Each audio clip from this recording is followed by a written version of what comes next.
Margery Williams.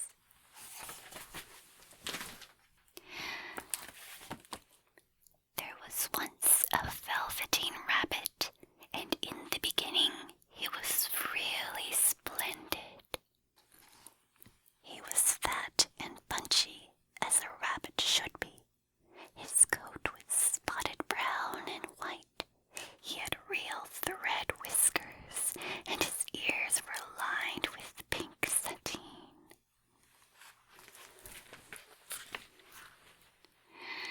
On Christmas morning, when he sat wedged in the top of the boy's stocking, with a sprig of holly between his paws, the effect was charming.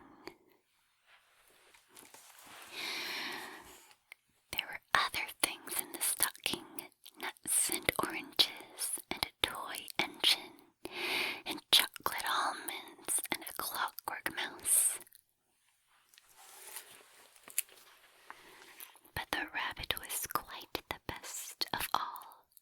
For at least 2 hours the boy loved him, and then aunts and uncles came to dinner, and there was a great rustling of tissue paper and unwrapping of parcels.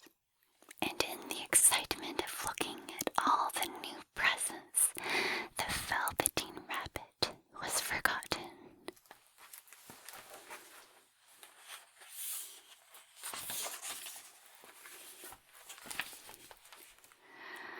For a long time he lived in the toy cupboard or on the nursery floor, and no one thought very much about him. He was naturally shy, and being only made of velveteen, some of the more expensive toys quite snubbed him.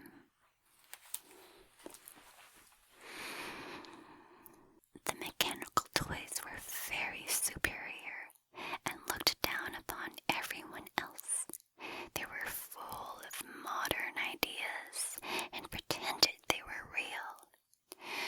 The model boat, who had lived through 2 seasons and lost most of his paint, got the tone from them and never missed an opportunity of referring to his rigging in technical terms.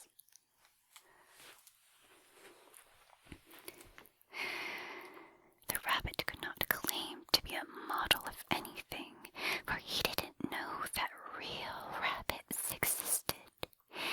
He thought they were all stuffed with sawdust like himself, and he understood that sawdust was quite out of date and should never be mentioned in modern circles. Even Timothy, the jointed wooden lion who was made by the disabled soldiers and should have had broader views, put on airs and pretended he was connected with government. Between them all, the poor little rabbit was made to feel himself very insignificant and commonplace, and the only person who was kind to him at all was the skin horse.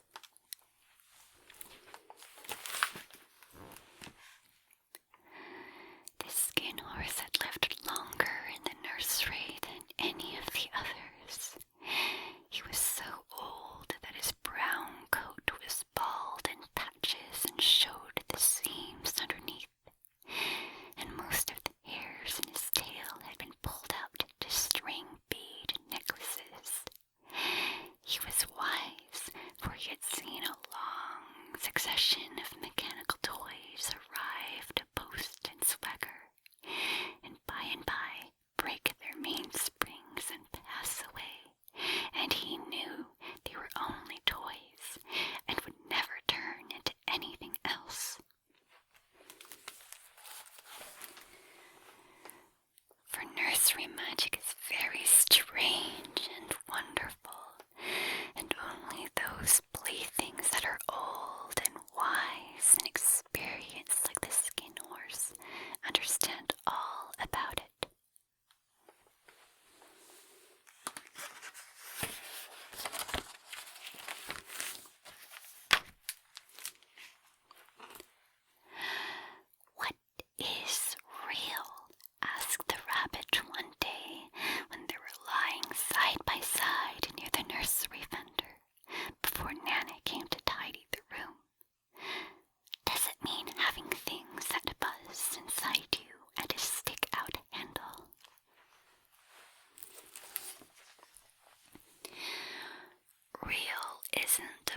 how you were made," said the Skin Horse. "It's a thing that happens to you when a child loves you for a long, long time, not just to play with, but really loves you. Then you become real."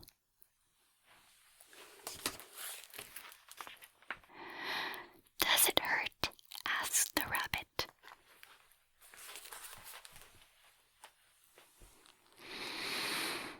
"Sometimes," said the Skin Horse, for he was always truthful.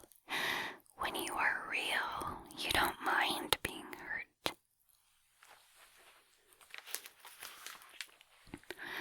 "Does it happen all at once, like being wound up?" he asked, "or bit by bit?"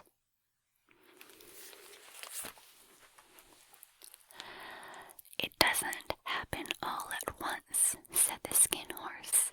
"You become. It takes a long time. That's why it doesn't often happen to people who break easily or have sharp edges or who have to be carefully kept. Generally, by the time you are real, most of your hair has been loved off, and your eyes drop out, and you get loose in the joints and very shabby. But these things don't matter at all, because once you are real, you can't be ugly, except to people who don't understand."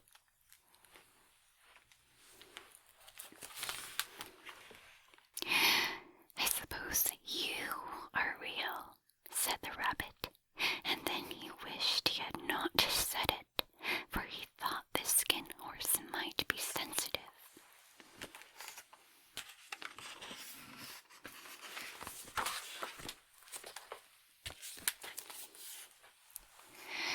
But the Skin Horse only smiled. "The boy's uncle made me real," he said. "That was a great many years ago. But once you are real, you can't become unreal again. It lasts for always." The rabbit sighed. He thought it would be a long time before this magic called real happened to him. He longed to become real, to know what it felt like, and yet the idea of growing shabby and losing his eyes and whiskers was rather sad. He wished that he could become it without these uncomfortable things happening to him.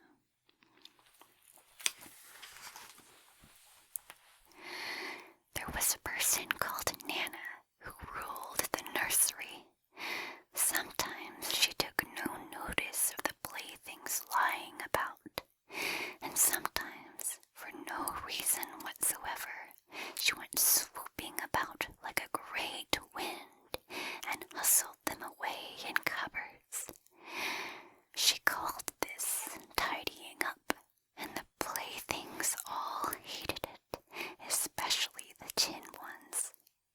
The rabbit didn't mind it so much, for wherever he was thrown, he came down soft.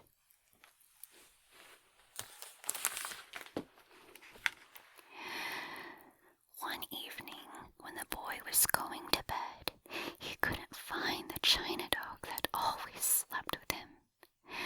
Nana was in a hurry, and it was too much trouble to hunt for china dogs at bedtime, so she simply looked about her, and seeing that the toy cupboard door stood open, she made a swoop.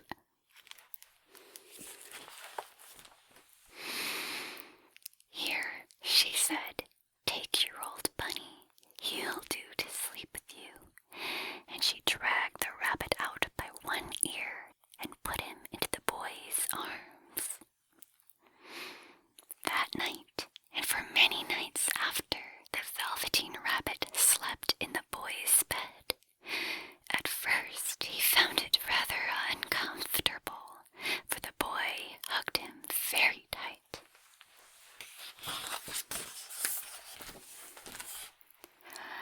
And sometimes he rolled over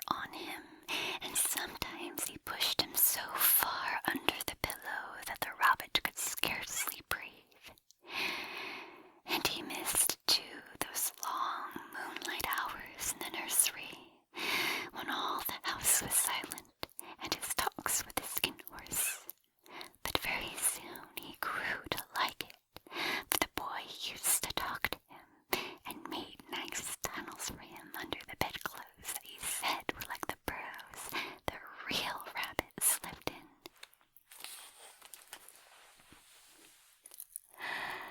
And they had splendid games together in whispers when Nana had gone away to her supper and left the nightlight burning on the mantelpiece. And when the boy dropped off to sleep, the rabbit would snuggle down close under his little warm chin and dream, with the boy's hands clasped close round him all night long.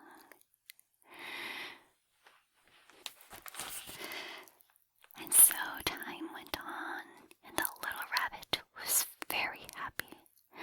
So happy that he never noticed how his beautiful velveteen fur was getting shabbier and shabbier, and his little tail coming unsewn, and all the pink rubbed off his nose where the boy had kissed him. Spring came, and he had long days in the garden, for wherever the boy went, the rabbit went too.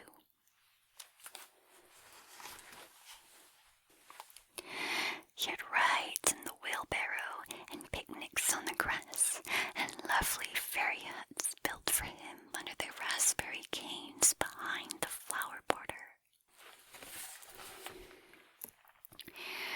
And once, when the boy was called away suddenly to go out to tea,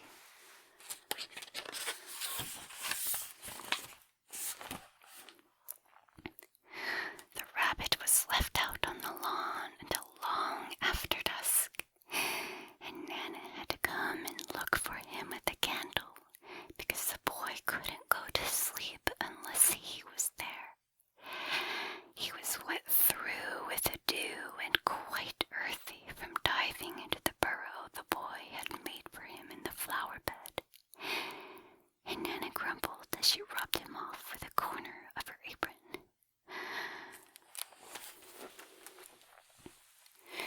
"You must have your old bunny," she said. "Fancy all that fuss for a toy." The boy sat up in bed and stretched out his hands. "Give me my bunny," he said. "You mustn't say that. He isn't a toy. He's real." When the little rabbit heard that, he was happy, for he knew that what the skin horse had said was true at last. The nursery magic had happened to him, and he was a toy no longer. He was real. The boy himself had said it.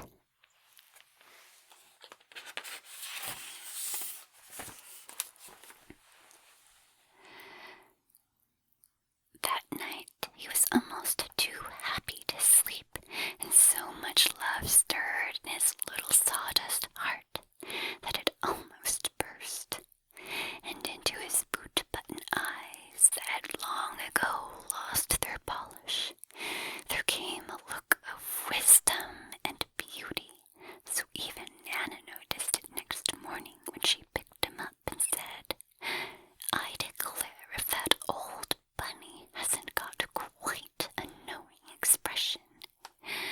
That was a wonderful summer."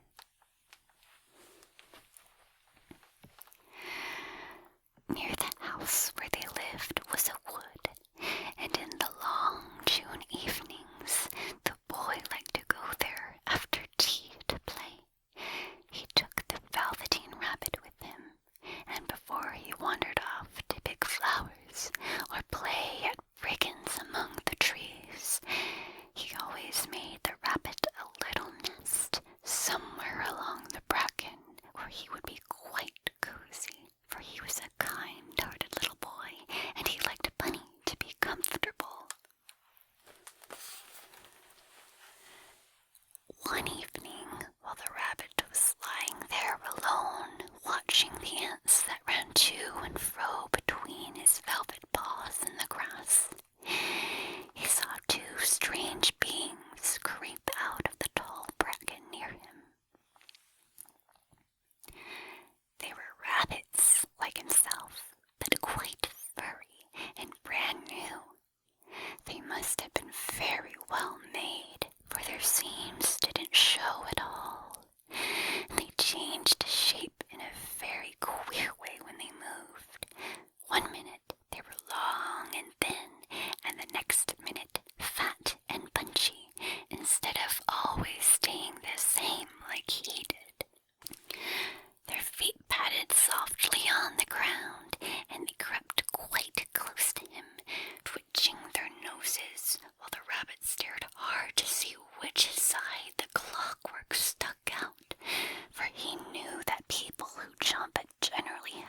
He was longing to dance, for a funny new tingly feeling ran through him.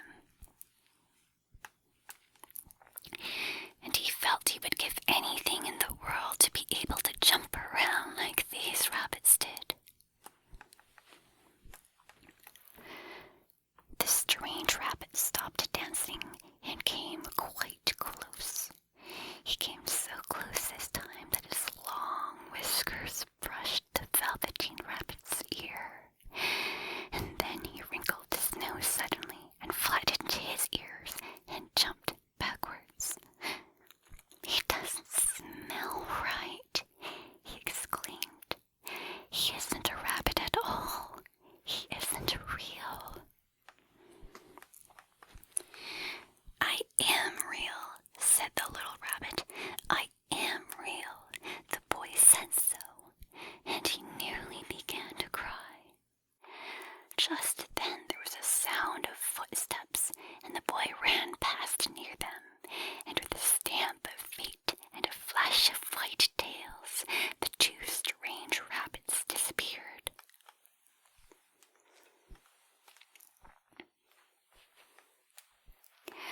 "Come back and play with me," called the little rabbit. "Oh, do come back. I know I am real." But there was no answer. Only the little ants ran to and fro, and the bracken swayed gently where the two strangers had passed. The Velveteen Rabbit was all alone. "Oh dear," he thought, "why did they run away like that? Why couldn't they stop and talk to me?" For a long time he lay very still, watching the bracken and hoping that they would come back. But they never returned, and presently the sun sank lower, and the little white moths fluttered out, and the boy came and carried him home. Weeks passed, and the little rabbit grew very old and shabby, but the boy loved him just as much. He loved him so hard that he loved all his whiskers off, and the pink lining to his ears turned gray, and his brown spots faded. He even began to lose his shape, and he scarcely looked like a rabbit anymore, except to the boy. To him he was always beautiful, and that was all that the little rabbit cared about. He didn't mind how he looked to other people, because the nursery magic had made him real. And when you are real, shabbiness doesn't matter. And then, one day, the boy was ill. His face grew very flushed, and he talked in his sleep, and his little body was so hot that it burned the rabbit when he held him close. Strange people came and went in the nursery, and a light burned all night, and through it all the little Velveteen Rabbit lay there, hidden from sight under the bedclothes. And he never stirred, for he was afraid that if they found him, someone might take him away. And he knew that the boy needed him.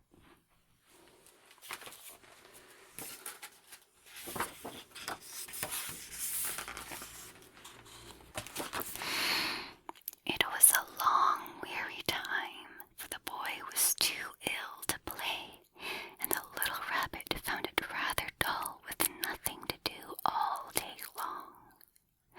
But he snuggled down patiently and looked forward to the time when the boy should be well again, and he would go out in the garden among the flowers and the butterflies and play splendid games in the raspberry thicket like they used to.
is to come quite early and burn the whole lot.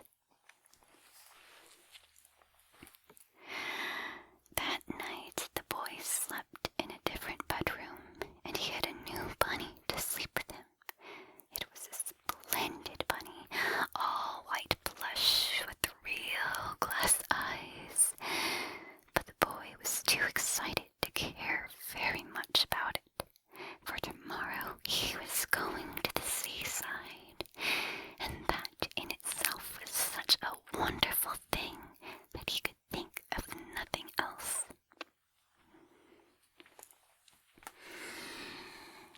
And while the boy was asleep, dreaming of the seaside,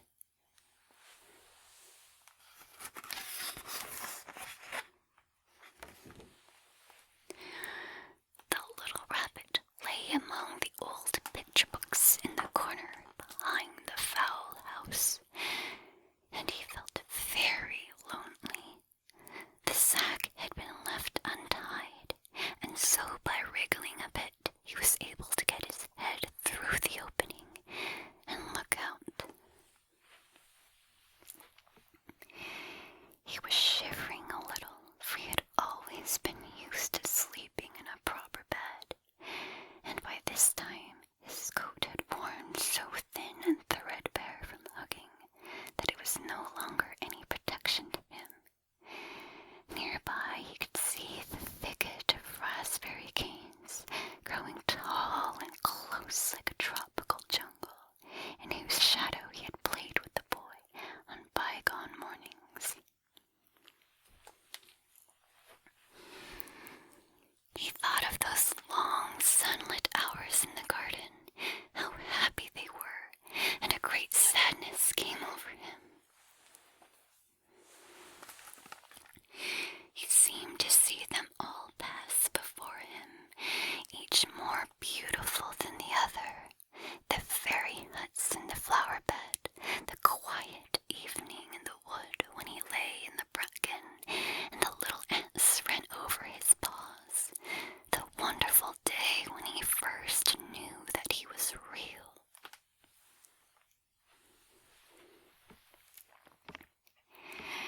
He thought of the skin horse, so wise and gentle, and all that he had to him. Of what use was it to be loved and lose one's beauty and become real, if it all ended like this? And a tear, a real tear, trickled down his little shabby velvet nose and fell to the ground. Then a strange thing happened, for where the tear had fallen, a flower grew out of the ground, a mysterious flower, not at all like any that grew in the garden.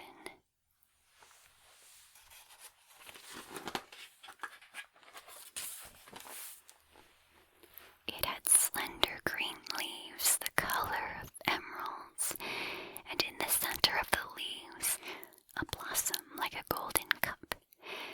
It was so beautiful that the little rabbit forgot to cry, and just lay there watching it, and presently the blossom opened, and out of it there stepped a fairy.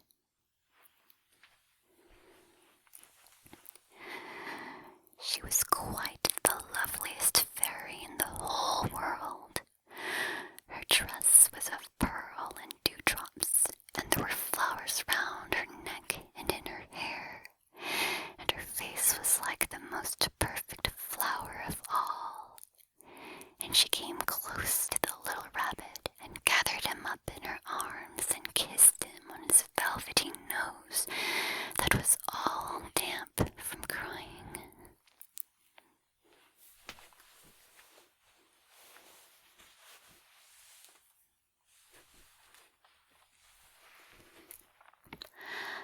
Little rabbit, she said, don't you know who I am?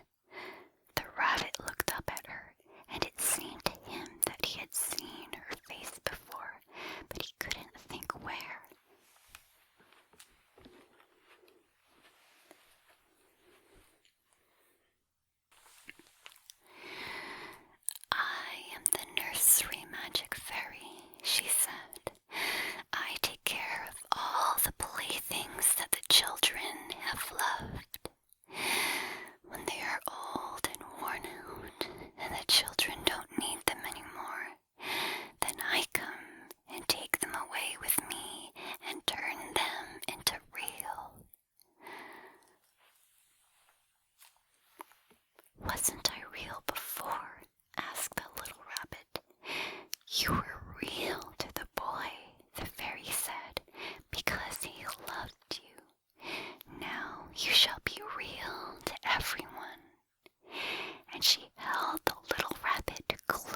shiny. His ears twitched by themselves, and his whiskers were so long that they brushed the grass. He gave one leap, and the joy of using those hind legs was so great that he went springing about the turf on them, jumping sideways and whirling round as the others did. And he grew so excited that when at last he did stop to look for the fairy, she had gone. He was a real rabbit at last, at home with the other rabbits. Autumn passed, and winter, and in the spring, when the days grew warm and sunny, and the boy went out to play in the wood behind the house. And while he was playing, 2 rabbits crept out from the bracken and peeped at him. One of them was brown all over, but the other had strange markings under his fur, as though long ago he had been spotted, and the spots still showed through, and about his little soft nose and his round black eyes there was something familiar, so that the boy thought to himself, "Why, he looks just